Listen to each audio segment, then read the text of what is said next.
প্রিয় দর্শক, আপনাদের স্বাগতম নতুন একটি নিউজে। 13 তারিখ আওয়ামী লীগের লকডাউন সফল করতে হাজার হাজার ছাত্রলীগ ঢাকার উদ্দেশ্যে রওনা করছে। এই মুহূর্তে ঢাকার পরিস্থিতি খুবই ভয়াবহ। প্রিয় দর্শক, আজকের ভিডিওটি অতি গুরুত্বপূর্ণ, তাই বলবো ভিডিওটি না টেনে সম্পূর্ণ ভিডিওটি দেখে আপনার মূল্যবান মতামত কমেন্ট করুন। প্রিয় দর্শক, আপনি যদি আমাদের চ্যানেলে নতুন দর্শক হয়ে থাকেন তাহলে চ্যানেলটি সাবস্ক্রাইব করবেন এবং একটি লাইক ও শেয়ার করে আমাদের পাশে থাকবেন। আর যদি সাবস্ক্রাইব করে থাকেন আপনাকে অসংখ্য ধন্যবাদ। চলুন দর্শক, ভিডিওটি দেখে আসি। যা ঘটবে বলে প্রেডিক্ট করছিলাম ঠিক তাই ঘটেছে। ডক্টর ইউনূস সরকার দেশের রাজনৈতিক অঙ্গনে একটা বড় ঝামেলা বাঁধিয়ে দিয়েছেন এবং এটা একেবারেই পরিকল্পিত। জুলাই সনদ, ঐক্যমত্য কমিশন, অন্যান্য রাজনৈতিক দল যেসব দাবি টাবি আমাদের সামনে এনেছে প্রত্যেকটা পরিকল্পিত নাটকের অংশ। এটা এখন খুব ক্লিয়ারলি বলা যায়। ঠিক যা প্রেডিক্ট করছিলাম তাই হয়েছে। কিছুক্ষণ আগে প্রধান উপদেষ্টা ভাষণ দিলেন এবং যে বিষয়কে নিয়ে রাজনৈতিক সংকট তৈরি হয়েছে সেটা নিয়ে তাদের যে সিদ্ধান্ত জানালেন, এই সিদ্ধান্তটাই প্রেডিক্ট করছিলাম।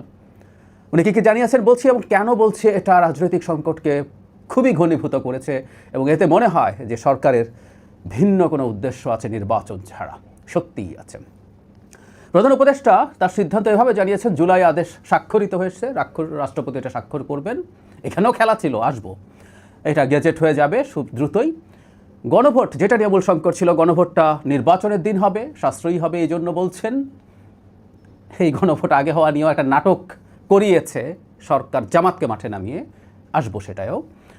সো ওই দিন হবে ধারণা করছিলাম। এবং গণভোটে একটা প্রশ্নে ক খ গ ঘ 4টা অপশান দিয়ে, 4টা সহই প্রশ্ন, আসলে জবাব প্রশ্ন একটাই, হ্যাঁ বা না একটাতেই বলতে হবে, কিন্তু একটা প্রশ্নের মধ্যে ক খ গ ঘ দিয়ে 4টা বিষয় উল্লেখ থাকবে। 4টা বিষয় হচ্ছে এরকম।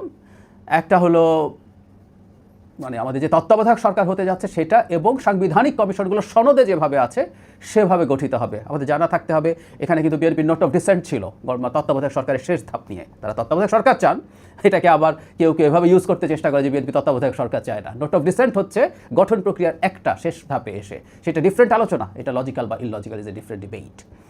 এর বাইরে সব সাংবিধানিক কমিশনের কথা বলা হয়েছে। বিএনপি শুধুমাত্র নির্বাচন কমিশন গঠন নিয়ে সবার সাথে একমত হয়েছে, বাকিগুলোর ক্ষেত্রে না। তো এর মধ্যেও বিএনপির ডিসেন্ট আছে। দ্বিতীয় খ, যেটা সবচেয়ে বেশি আলোচিত এবং ডিবেটেড, সেটা হচ্ছে আপার হাউস হবে, পিআর থাকবে, মানে ভোটের প্রপোর্শনাল রিপ্রেজেন্টেশন, এবং সংবিধান সংশোধনের ক্ষেত্রে সেটার ক্ষমতা থাকবে, সেটা উল্লেখ করা দেওয়া হয়েছে। সাধারণ সংখ্যাগরিষ্ঠতা লাগবে বলা হয়েছে।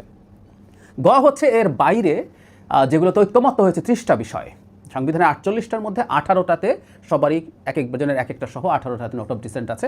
30টা যেগুলো আছে সেগুলো যেই ক্ষমতায় আসুক করতে বাধ্য থাকবে। এটা লজিক্যাল, কারণ হচ্ছে যেহেতু 30টাতে কারো নোট অফ ডিসেন্ট নেই, যেই ক্ষমতায় আসুক সে এটা করবে। এবং বাকি বিষয়গুলো তার মানে এই নোট অফ ডিসেন্টের মধ্যে বাকি বিষয় যেগুলো নোট অফ ডিসেন্ট আছে সেগুলো ইচ্ছের উপরে ছেড়ে দিয়েছেন। অ্যাপারেন্টলি বিরাট দয়ার সাগর হয়ে সরকার এটা করেছে বলে মনে হয়। তার মানে ব্যাপারটা এরকম দাঁড়ালো, বিএনপির সব যে নোট অফ ডিসেন্ট আছে সবগুলো না, 2টো নোট অফ ডিসেন্ট আসলে সরকার নিজের উদ্যোগে তুলে ফেলছেন এবং এটাকে গণভোটে দিয়ে দিচ্ছেন। এখন জনগণকে ভোট দিতে হলে এই 4টার ওপরেই একসাথেই হাঁ বা না ভোট দিতে হবে। তার মানে যদি হাঁ ভোট হয়ে যায় তাহলে আপার হাউস পিআর বিএনপিকে করতে হবে। এই ধরনের কথাবার্তা বা পরিস্থিতি তৈরি করা হচ্ছে। তারপরে তত্ত্বাবধায়ক সরকারের ক্ষেত্রেও ওই ধরনের অবস্থা আছে, যদিও এখানে একটু ফাঁক আছে। আমি এভাবে বলতে চাই, সেটা হলো গতে বলা হয়েছে যেগুলোতে নোট অফ ডিসেন্ট নেই সেগুলো আসলে সরকার মানে যে সরকার তৈরি করবে সেগুলো করতে সে বাধ্য থাকবে। এখন ওপরের দুটো যদি হাঁ হয়ে যায় তাহলে কি হবে, এটা কিন্তু এই গণভোটে অ্যাপারেন্টলি নেই। কিন্তু প্রধান উপদেষ্টা তার বক্তব্যের পরবর্তী সময়ে গিয়ে ক্লিয়ারলি বলছেন যে ওটাও করতে হবে। ওটা যদি হাঁ হয়ে যায় তখন ওই যে 270 দিনের মধ্যে এগুলো এফেক্টিভ করার প্রশ্নে বলছেন ওটা কমিয়ে এনে 180 দিন মানে 6 মাস করা হয়েছে, এবং তার 30 দিনের মধ্যে লোয়ার হাউসের প্রপোর্শনাল রিপ্রেজেন্টেশন অনুযায়ী আপার হাউস তৈরি করতে হবে। তার মানেটা এটুকু বুঝতে পারছি তার বক্তব্যে, গণভোট যদি হাঁ হয় তাহলে উপরের প্রথম ক আর খ, আমি আবারও বলছি, ক হচ্ছে তত্ত্বাবধায়ক সরকার এবং সব সাংবিধানিক কমিশন সনদে যেভাবে বলা হয়েছে সেভাবে করা হবে। সো এখানে বিএনপির নোট অফ ডিসেন্ট থাকলেও হ্যাঁ মানে হচ্ছে জনগণ এটা গ্রহণ করছে অ্যাপারেন্টলি। যদি এই একটা প্যাকেজে হ্যাঁ দেওয়া মানে এটা বোঝায় কিনা এটা সিরিয়াস প্রশ্ন আছে। খ হচ্ছে আপার হাউসের প্রপোর্শনাল রিপ্রেজেন্টেশন। এটাও বিএনপির সিরিয়াস নোট অফ ডিসেন্ট আছে, লজিক্যাল না কিন্তু আছে, এবং দীর্ঘদিন সমালোচনার সহ্য করে হলেও বিএনপি তার এই অবস্থানটাতে স্থির থেকেছে, এখন সেটাও তুলে দেওয়া হচ্ছে। যা অনুমান করছিলাম ঠিক তাই হচ্ছে, এবং এটা যেন একটা নাটক তৈরি করা হয়েছিল। জামায়াতকে মাঠে নামিয়ে বলা হয়েছে তুমি নভেম্বরে গণভোট চাও। যখন আমি জানি প্রতিক্রিয়া যখন আসবে জামাত বলার চেষ্টা করবে না গণভোট নভেম্বরেই তো চেয়েছিলাম, ওটা হলে ভালো হতো। আসলে তারা যা চেয়েছিল ঠিক তাই, আমরা লোয়ার হাউস পিয়ার চেয়েছিলাম, না লোয়ার হাউস পিয়ার হয় না বলে ভালো লাগছে না, এদিকে প্রেসিডেন্ট না প্রধান উপদেষ্টা সিগনেচার করতে হবে বলে আওয়াজ তোলানো হয়েছে এনসিপিকে দিয়ে। এনসিপি সেটাও কাইকুই করবে যে না আমরা শাহাবুদ্দিন চুপ্পুর এটা মানি না, উনি তো এটার লোক না। ফলে তারাও এক ধরনের বিরোধী খেলা খেলবেন সরকারের সাথে।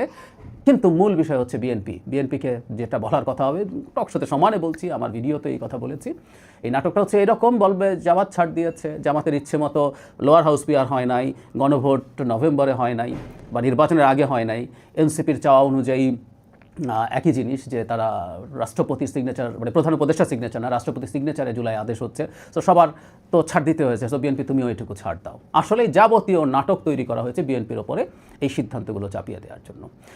বল এখন বিএনপির কোর্টে। আমি দুদিন আগেই বিএনপি স্থায়ী কমিটি অবশ্য প্রকাশ্যে জানিয়ে দিয়েছেন যে জুলাই সনদ যেভাবে স্বাক্ষরিত হয়েছে তার বাইরে কিছু যদি হয়, এটা বাইরে হচ্ছে। জুলাই সনদের কথা ছিল যাদের নোট অফ ডিসেন্ট আছে সেই নোট অফ ডিসেন্টের কোনোটি তারা করতে বাধ্য নন। আর আমি একটা কথা সরকারের যে কারোর সাথে প্রকাশ্যে ডিবেট করতে প্রস্তুত আছি, ঐক্যমত্য কমিশনের যে কারোর সাথে ডিবেট করতে প্রস্তুত আছি এই ইস্যুতে, সেটা হলো যে দুটো ইস্যু নোট অফ ডিসেন্ট বিএনপির আছে এগুলো যে জনগণের সামনে গণভোটে দেওয়া হচ্ছে, একটা আইডিয়াল কনস্টিটিউশন তৈরির প্রসেসে সেটা জনগণের কাছে যেতই না, এজন্যই এটা একটা ফাজলামো হয়েছে। আমি এটা ভিডিও করেছি, আপনারা হয়তো দেখেছেন যে একটা আইডিয়াল সিচুয়েশনে গণপরিষদ কাম পার্লামেন্ট যদি হতো, সেখানে সংবিধানের ইস্যুগুলো নিয়ে যখন আলোচনা হতো, মতদ্বৈততার ক্ষেত্রে যেহেতু আমরা ধরে যদি নেই যে বিএনপি মেজরিটি হবে, বিএনপির চাওয়াটাই সেই সংবিধানে আসতো, সেই সংবিধান পরে গণভোটে যেত।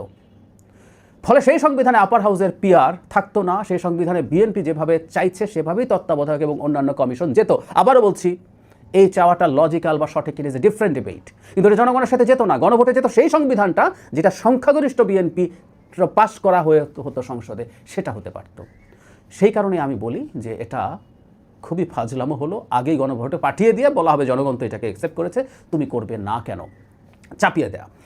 কোনো সংস্কার, কোনো ভালো কিছু এইভাবে ঘাট ধরে চাপিয়ে একটা দলের সাথে যখন, যে দলটা এত বড়, যে দলটা ভেঙে ফেলার চেষ্টা শেখ হাসিনা দীর্ঘদিন থেকে করেছে, অন্যায় অত্যাচার করেছে, লক্ষ লক্ষ মানুষের বিরুদ্ধে মামলা দিয়েছে, টর্চার করেছে, গুম করেছে, বিচার বহির্ভূত হত্যাকাণ্ড চালিয়েছে, লোভ দিয়ে দলে নিয়ে আসার চেষ্টা করেছে, সেই দলটা, সেই রকম একটা দলের উপরে এই ধরনের অন্যায় বাজে আচরণ চাপিয়ে দেয়া আমাদের রাজনৈতিক সংস্কৃতির জন্য খুবই খারাপ হলো।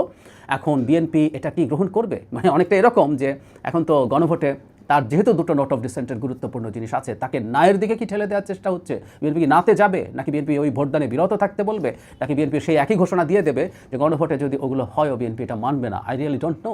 সিচুয়েশনটা খুবই টাফ জায়গায় নিয়ে গেছে পরিকল্পনা করে সরকার, এবং ডক্টর ইউনূসের সরকার অত্যন্ত খারাপ একটা পরিস্থিতির মধ্য দিয়ে বিদায় হওয়ার সম্ভাবনা তৈরি হয়েছে।